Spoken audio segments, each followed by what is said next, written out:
네, 무릎은 아픈데 수술이 두려워 치료를 미루고 계시다면요. 다양한 비수술적인 치료 방법들이 있습니다. 이번에 살펴볼 치료법은 줄기세포 이식술인데요. 일단 이 치료법에 사용되는 줄기세포가 뭔지부터 좀 설명을 부탁드릴게요. 네, 맞습니다. 줄기세포가 너무 얘기들이 많이 나오는데 너무 다양해서 환자분들이 이게 도대체 어떤 치료인지, 이게 효과가 있는 건지 긴가민가 하면서 약간 아리송하게 이게 갸우뚱하시는 분들이 꽤 많습니다. 근데 실제로 좋은 치료법들이 있는데 그중에서 오늘 설계해야 될 거는 제대열, 내 몸에서 뽑은 거는 나이가 들면서 내 몸과 함께 노화가 이루어지기 때문에 연골의 재생도 한계가 있습니다. 그래서 어느 정도의 그 치료 효과를 크게 기대해 볼 수는 없는데 우리가 제대열이라고 해서 신생아 탯줄에서 뽑은 성체줄기세포는 이게 이제 어느 정도 분화가 이제 내가 손상이 부족한 부분, 연골이나 뼈나 이런 인대로 해서 재생이 되려고 딱 요이 딱 하고 있는 준비된 세포인데요. 이 줄기세포를 이식하게 되면 내 몸 안에 있는 신생아에서 몸에서 뽑은 거라서 재생력이 아주 뛰어나고 이 조혈모세포에서 분화된 이 줄기세포는 손상된 조직을 찾아가서 스스로 재생을 유도하는 능력이 있기 때문에 내가 노화로 인해서 손상된 어쩔 수 없이 손상이 악화되고 있는 연골이나 이런 인대 조직들을 재생을 유도해 볼 수 있는 아주 획기적인 치료법이라고 할 수 있겠습니다. 네.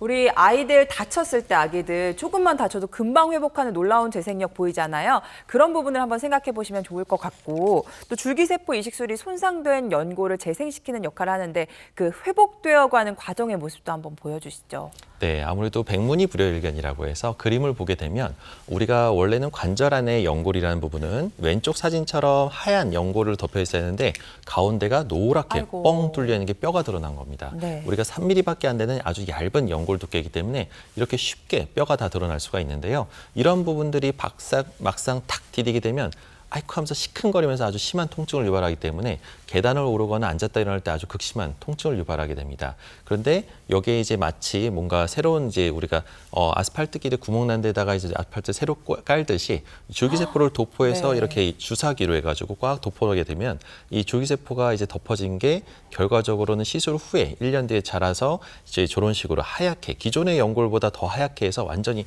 이게 지금 정상 연골이지 뭐 이게 수술한 연골이 맞나? 라는 걸 할 정도로 아주 연골이 아주 깨끗하게 자란 모습을 볼 수 있는데요. 이런 보기에도 그렇지만 실제로 증상도 이런 연골에 인한 관절염 증상이 싹 사라져서 결과도 아주 좋고 만족도도 아주 좋은 치료법이라고 할 수 있겠습니다. 네, 도로가 좀 움푹 패인 곳 생각하시면 될 것 같아요. 이렇게 도로가 움푹 패이게 되면 우리가 자전거나 자동차로 지나갈 때 덜컹하기 마련인데 이렇게 새 줄기세포 이식술을 통해서 새 연골을 이렇게 도포했더니 재생이 되면서 우리가 안전한 도로가 됐다라는 느낌이 드는 것 같습니다. 그렇다면 이 줄기세포 이식술 어떤 분들이 받아보면 좋을까요? 네, 아무래도 좋은 치료법이긴 하지만 애석하게도 모든 사람들이 다 이 치료법에 적용되지는 않습니다. 그래서 경험 많은 의료진을 통해서 충분히 시술에 대한 경험이 많은 의료진과 상담받고 내가 이 시술에 적합한지를 꼭 확인받는 것이 중요한데요. 우리가 퇴행성 관절염 환자 중에서도 주로 2기와 3기, 그다음에 4기 초기의 환자한테도 적용이 가능합니다. 그 밖에도 관절 연골 손상인데 어떤 다른 병원이나 다른 어떤 치료를 받았고 시술을 받았고 어떤 금방 나을 것처럼 해서 시술을 받았는데 결과가 안 좋으신 분들이 대부분 이렇게 연골이 손상이 진행이 돼서 이게 치료가 제대로 안 돼서 악화되는 경우가 꽤 많습니다. 그래서 치료에 한번 실패하고 실망했던 분들이 이런 줄기세포 치료를 이식하는 것을 고려해 볼 수가 있고요. 그 밖에도 나는 인공관절은 정말 무서워. 나는 이제 나이 들어서 난 지병도 많고 고령으로 만성질환으로 너무 병이 많은데 약도 많이 먹고 있는데 지금 내가 어떻게 이게 수술은 절대 안 해 라고 하시는 분들한테도 하나의 치료법으로 한번 대안으로 대시해 볼 수가 있겠습니다. 네, 그렇다면 이 줄기세포 이식술 치료 효과는 어떨지 사례를 통해 살펴보도록 하겠습니다. 70대 어머님의 사례가 준비가 돼 있는데요. 아까 전화 주셨던 분들처럼 이렇게 연골 주사를 꾸준히 맞으셨는데 효과가 없어서 줄기세포 이식술을 받아보신 것 같습니다. 네, 맞습니다. 이분도 마찬가지로 인공관절은 정말 하기 싫고 연골 사는 치료는 열심히 따라가면서 열심히 따라가서 치료했는데도 불구하고 점점 안 좋아서 결국은 실망스럽게도 나는 치료를 계속하고 있었는데 수술까지 해야 된다는 얘기를 들은 거예요. 그래서 근데 인공관절 말고 다른 방법은 없을까라고 했던 겁니다. 그래서 왼쪽 무릎에 대해서 줄기세포 이식을 한번 고려해서 나이는 70세지만 연골 재생을 유발할 수 있는 그 제대열에서 뽑은 줄기세포를 이식했고요. 시술 전에는 이제 왼쪽 끝에 사진을 보게 되면 뼈가 드러나서 약간 움푹 파여서 좀 뼈가 드러나려고 하는 부분들이 보였는데 줄기세포를 이식하고 나서 오른쪽 사진은 이제 14개월 뒤에 본 건데요. 기존의 연골보다도 더 하얗게 두껍게 잘 자란 소견을 보여서 통증 없이 아주 잘 지내시는 분 중에 한 분이라고 할 수 있겠습니다. 네, 이분도 비포장도로 같은 연골을 갖고 계시다가 싹 아스팔트가 새로 깔린 안전한 도로를 갖게 되신 것 같습니다. 자, 다음에 살펴볼 치료법은 자가 연골세포 치료입니다. 저희 관절 치료하는 방법들도 계속해서 발전하고 있는데 새로 나온 치료법이라고요. 네, 맞습니다. 이게 이제 우리가 줄기세포 말고도 연골 세포 자체를 스스로 내 몸에서 뽑아서 그 세포를 배양해가지고 연골 세포 자체를 알갱이 모양으로 만들어서 덩어리 모양으로 만들어서 조직으로 만들어서 무릎 손상 부위에 움푹 파인 곳에 꽉 채워놓는 겁니다. 근데 내 연골 자체의 세포를 어디서 채취하느냐? 내 갈비뼈. 마치 내 갈비뼈의 능연골이 우리 몸속에 있는 연골 중에 가장 큰 조직이고 가장 많은 양을 채취할 수 있기 때문에 또 나이가 들어도 이 연골은 노화되지가 않습니다. 그래서 그런 특징을 사용해서 우리가 연골에서 연골 세포를 분리 배양해서 이식하는 건데요. 이 치료법은 우리가 연골 조직 자체를 배양해서 덩어리째 넣기 때문에 이 줄기세포보다는 좀 더 재활 기간이 짧고 통증이 또 덜한 이런 치료법이라고 할 수 있겠습니다. 네. 연골을 활용하는 자가 연골 세포 치료, 실제 치료 사례는 어떨지 살펴보도록 하겠습니다. 70대 어머님의 사례가 준비가 됐는데요. 이분도 수술을 권유받으셨는데 나 이제 70대고 수술은 두렵다 하셔서 이 치료법을 선택하신 것 같아요. 네, 맞습니다. 이 어머님도 정말 고민이 많으셨는데 인공관절을 하느냐 안 하느냐, 난 수술은 하기 싫다.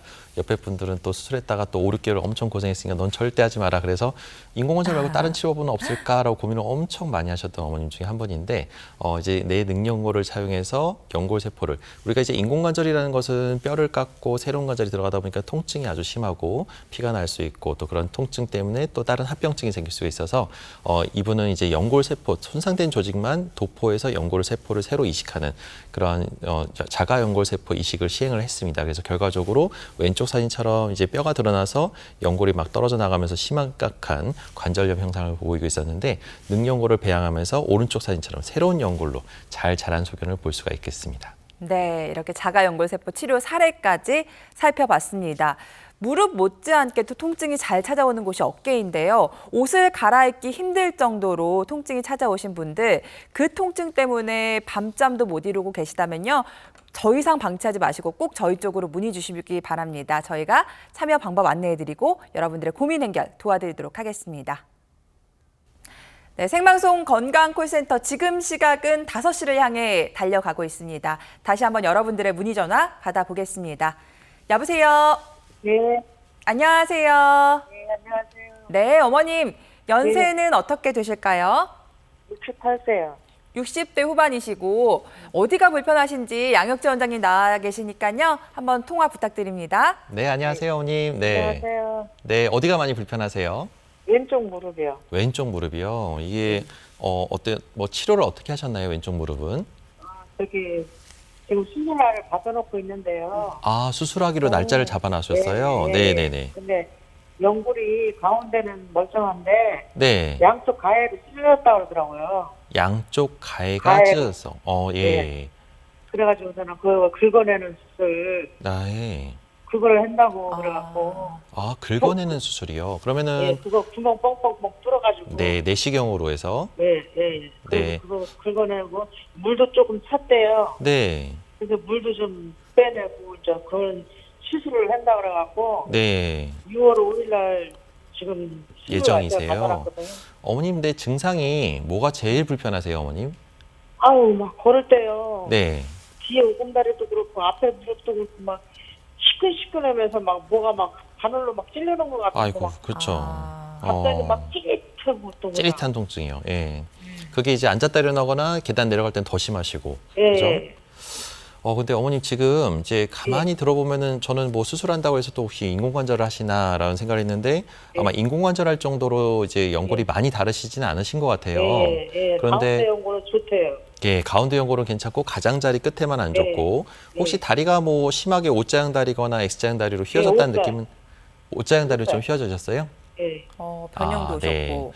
그래서 제가 좀 걱정스러운 거는 이게 시술을 했다가 후회하시는 분들이 꽤 많습니다. 이게 시술이라는 거는 제가 가만 보니까 청소하고 정리하고 찢어진 부분을 이제 물찬 걸 다 없애고 그러고 나온다는 건데 이걸로는 어머님의 그 시큰거리고 뼈끼리 맞히는 증상을 좋아지게 할 수가 없습니다. 그래서 이게 좀 쉽게 생각하고 그냥 바로 시술하고 나면 다다음날부터 바로 일할 수 있다라고 해서 시술을 빨리 받았다가 그 뒤에 더 아프셔가지고 결국은 인공관절로 빨리 진행되시는 분들을 꽤 많이 보셨거든요. 그래서 어머님도 한번 이 수술에 대한 결정을 좀 쉽게 결정하지 마시고 근본적인 원인이 내가 이게 연골이 닳아서 그러는지 뼈가 드러났으면은 연골이 닳았으면 연골을 재생시켜야 되는데 거기를 청소만 하고 나온다는 거는 마치 아스팔트길에 도로가 구덩이져서 이게 움푹 파였는데 그 돌멩이가 돌아다닌다고 해서 공사를 했는데 공사하고 났더니 구덩이는 그대로 있고 돌멩이만 청소하고 나온 거예요.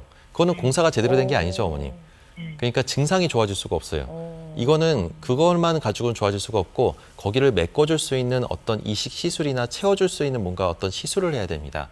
그래서 청소만 하고 나오거나 염증만 제거하고 나오거나 씻고 나오는 거는 그거는 절대 증상이 좋아질 수가 없어서요. 저는 그건 적극적으로 추천드리지 않고요.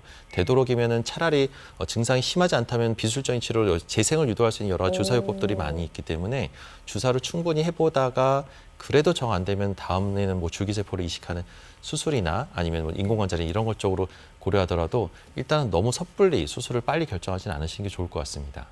근데 저거는 줄기세포 같은 거는 비싸잖아요. 네. 근데 우리가 비싸고 안 비싸고를 떠나서 꼭 비싼 거라 치료 안 해도 됩니다. 이게 우리가 20년 전에도 우리가 줄기세포 없이도 치료할 수 있는 방법들이 많이 있었거든요. 네. 그러니까 어머님이 혼자 고민하지 마시고 이 비용 때문에 고민이라고 하면 그 비용 안 들고도 어떻게든 이게 증상을 더 좋아지게 할 수 있는 여러 가지 방법들이 있으니까 그런 것들을 한번 그래도 의사 선생님하고 좀 상의를 해서 그래도 좀 나아질 수 있는 방향으로 해야지 돈은 돈대로 들이고 맞아요. 시술을 했다가 더 아파지면은 그것만큼 억울한 건 없잖아요. 네. 네, 맞아요. 치료비가 오히려 2번, 3번 드실 수 있는 거니까 그런 부분 잘 알아보셨으면 좋겠고 이 어머님 같은 경우는 오다리가 통증의 원인이 될 수가 있을까요? 네, 맞습니다. 그래서 어머님이 또 이제 간과하신 것 중에 하나가 우리가 이제 의사들도 무릎만 보다 보면은 무릎이 전체적으로 휘어지고 옷자형 다리가 되는 거 무시하고 무릎만 치료하는 사람들이 가끔 있습니다. 그런데 이 전체 흐름, 다리가 휘어지고 옷자형 다리 변형되고 이런 것들에 대한 것들을 무시하고 그냥 그 내부만 치료했을 때는 결과가 더 안 좋아지는 경우를 꽤 많이 보기 때문에 네. 반드시 경험 많은 의료진과 상의해서 시술이나 수술은 신중하게 결정하는 것이 좋을 것 같습니다. 네, 어머님 같은 경우에는 지금 비우는 것보다 채우는 것이 더 중요하실 수 있습니다. 치료비 말씀을 하셨는데 또 2번, 3번, 여러 번 치료를 반복하다 보면은 몸도 힘들고 치료비도 더 들 수 있는 부분이거든요. 그래서 치료의 초점을 좀 재생에 맞춰서 다시 한번 생각해 보시는 것도 좋을 것 같다라는 생각이 들었습니다. 전화 주셔서 감사드리고요.